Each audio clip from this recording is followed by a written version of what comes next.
we're going to look at rational expressions. So that we need to be able to find the domain. In this first one, there's a couple things going on because we have the square root of x. Well, you can only take square root or even roots of positive numbers.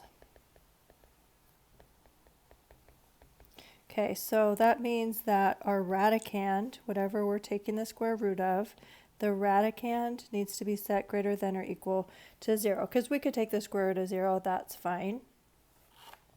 But we can't take a square root of something negative. Okay, so that's the numerator.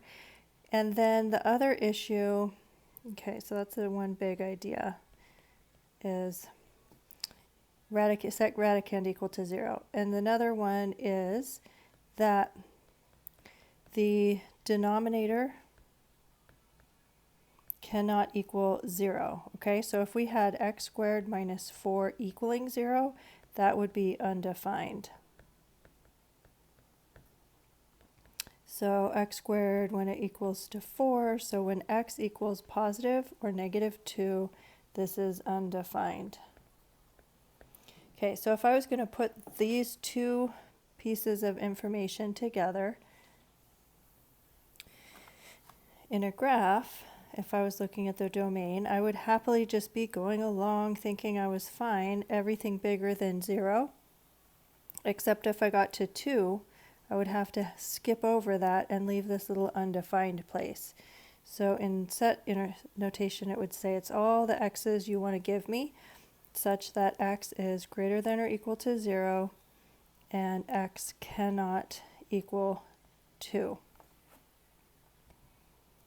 That negative 2 wasn't an issue anyway, because that's not part of it, that it can't be negative, okay, for the first condition. All right, and then we could write that in interval notation from 0 to 2, skip over 2, and head off towards infinity. So let's see, we found this is the domain. All of this is different ways of finding the domain. We wrote it in set builder, in interval, and we did the graph.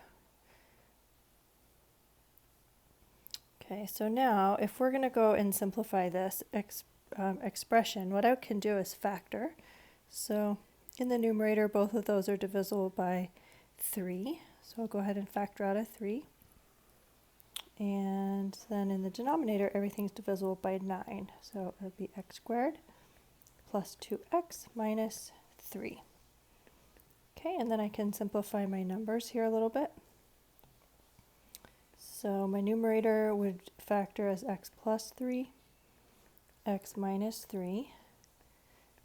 My numbers simplified down, so I just have a 3 in the denominator, and then I can factor x squared plus 2x minus 3, that factors as 2x. Oops. That factors as x times x, and then if we made this plus 3 minus 1, and then our x plus 3's can cancel, so I'm left with x minus 3 all over 3 times x minus 1.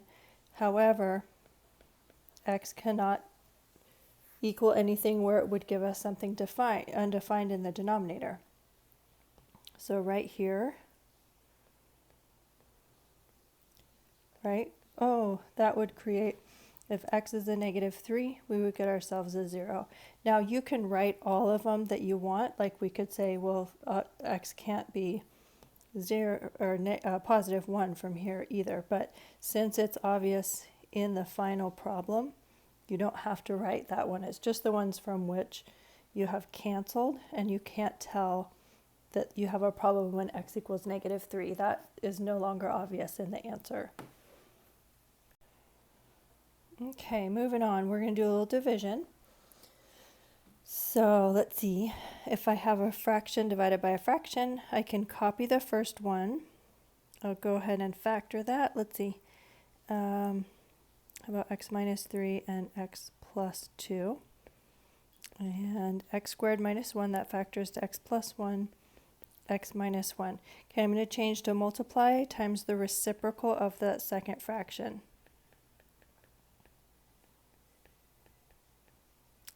Okay, so we changed from divide to the reciprocal, multiply times the reciprocal of the second fraction. Okay, then we'll go ahead and factor that. I'm going to run out of room here, but that's okay. So we have x minus 3, x plus 2. I'll just go ahead and copy that down. And then the second one factors to x plus 1 times x plus 1 all over x plus 2, x minus 2. And then we look for anything that might simplify. We have an x plus 1. I have an x plus 2. Okay, since those canceled out, I want to make sure that I show x cannot equal negative 1 and also negative 2.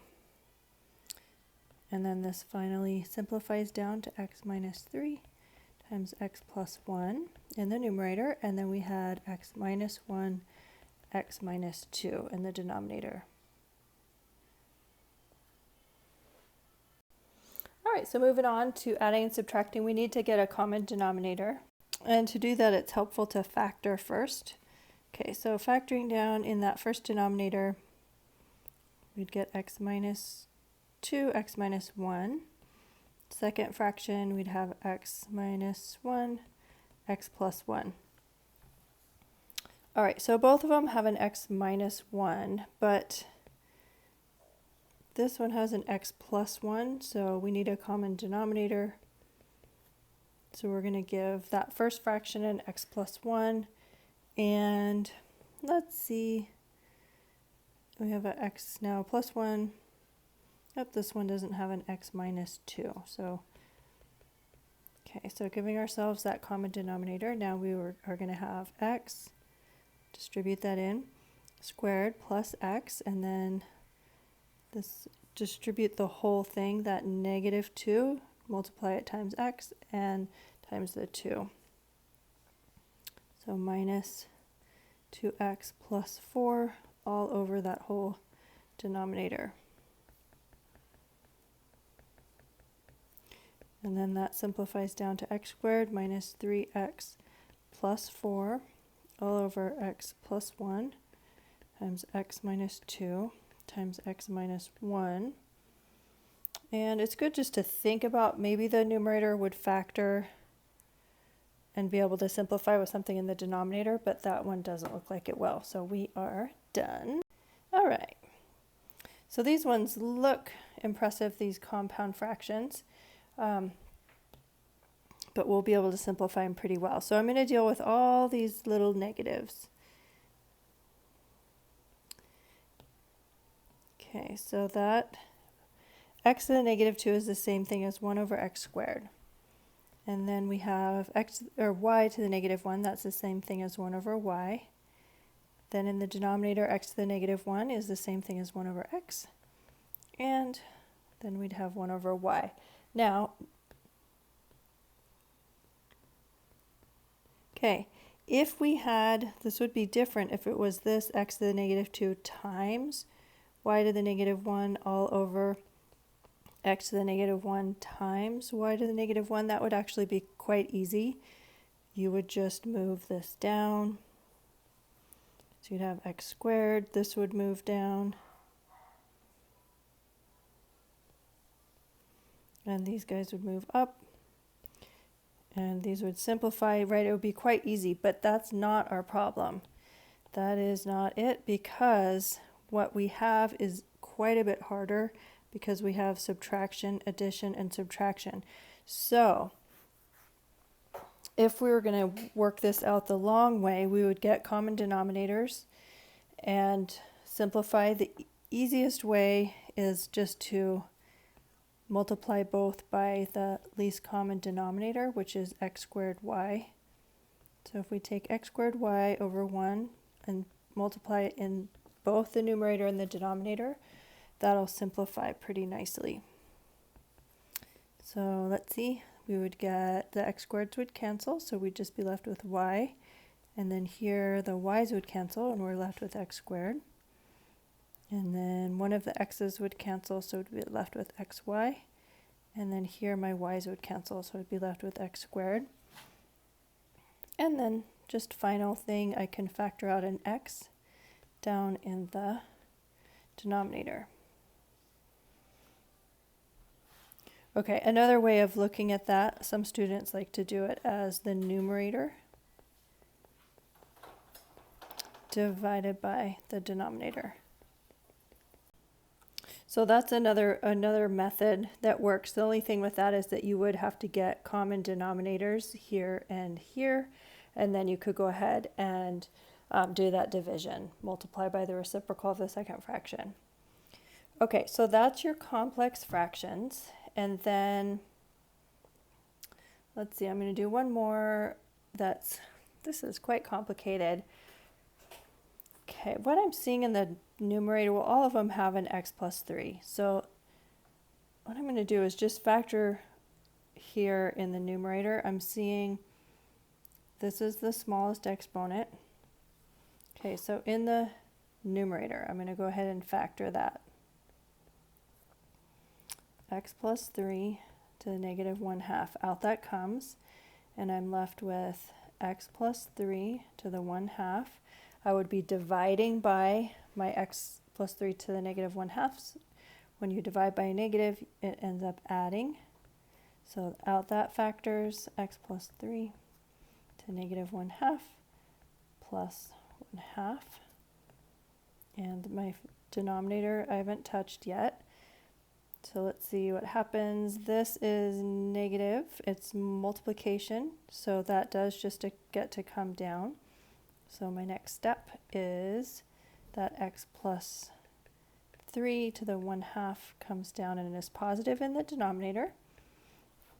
And then let's see what we've got here. We've got x plus 3 to the 1/2 plus 1/2, that's just 1, and then minus x plus 3, negative 1/2 plus 1/2 is 0. So this then would become x plus 3 to the 1, that's just x plus 3, and then anything to the 0 is just 1. And then we get to add exponents down in the denominator, so it'd be 1/2 plus 2. And finally, let's see, we get x plus 2 in the numerator, and x plus 3 to the 2.5, that would be 5/2. And that is factored. All right, this really is very uncommon, but sometimes you're going to be asked to rationalize the numerator. Well, usually we're used to doing the denominator. So here, if I multiplied by square root of 2 plus square root of h plus 2, and I did that, well, I have to do what I do on the top, I have to do in the denominator as well. So then what would happen is we'd multiply that. It'd be square root of 2 times square root of 2, which is square root of 4. And then we'd have plus square root of 2 times square root of h plus 2.